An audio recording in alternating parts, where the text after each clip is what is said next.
একটা সরলরেখা ত্রিভুজ এবিসি এর এবি ও এসিকে যথাক্রমে ডি ও ই বিন্দুতে এমনভাবে ছেদ করলো যে AD by DB is equal to E by AC. তো আমি কি করব, একটা ত্রিভুজ আগে এঁকে নেব। তো এটা হলো একটা ত্রিভুজ যার শীর্ষবিন্দুগুলির নাম হচ্ছে এ, বি, আর এটা হলো সি। বলছে এবি ও এসিকে যথাক্রমে ডি ও ই বিন্দুতে ছেদ করে একটা সরলরেখা। তো এই একটা সরলরেখা নিলাম, যার এটা হচ্ছে ডি আর এটা হচ্ছে ই, মানে এবি বাহুকে ডি বিন্দুতে আর এসি বাহুকে ই বিন্দুতে ছেদ করেছে। এবার আমাদের বলে দেওয়া হয়েছে যে AD is equal to DB এবং AD by DB is equal to AE by EC, এটা আমাদের বলে দেওয়া রয়েছে। আর অ্যাঙ্গেল এডিই মানে এই কোণটা is equal to angle ACB মানে এই কোণটা, এই দুটো কোণ সমান বলে দিয়েছে। আর একটা জিনিস দিয়েছে, AB is equal to x এমি, অর্থাৎ এবির দৈর্ঘ্য এক্স এমি। আমাদের প্রশ্ন হচ্ছে এসির মান কত। তো দেখো এই অঙ্কটা আমি কীভাবে করছি, কী কী দেওয়া আছে দেখো। Angle ADE is equal to angle ACB, এটা দেওয়া আছে, এটাকে আমি 1 নম্বর দিলাম। তারপরে AB is equal to X সেমি, এটাকে আমি 2 নম্বর দিলাম। আর এডি বাই, আচ্ছা এটাকে লিখে আমি লিখছি, দেখো ত্রিভুজ এ বি সি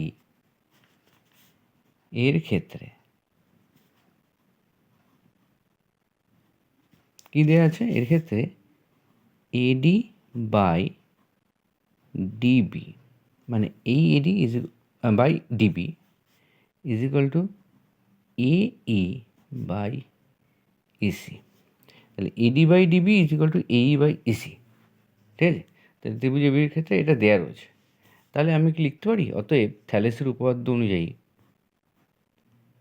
অতএব থ্যালেসের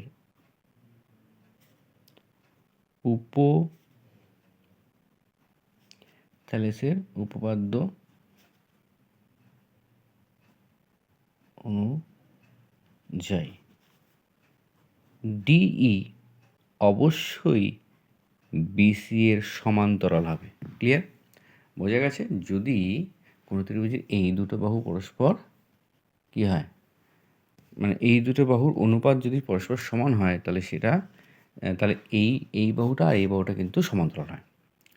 এবার একটা জিনিস লক্ষ্য করো, যে angle A D E is equal to angle A B C. আমি বলতে চাইছি যে এই কোণটা কিন্তু পরস্পর সমান, এই কোণটা আর এই কোণটা পরস্পর সমান। কেন সমান?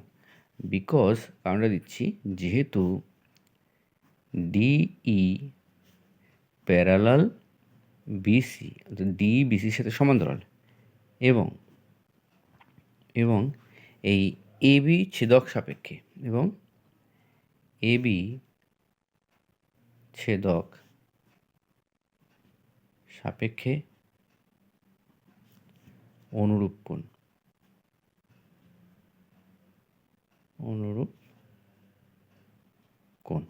বোঝা গেল ব্যাপারটা? তাহলে এই দুটো কোণ কিন্তু পরস্পর সমান, কিন্তু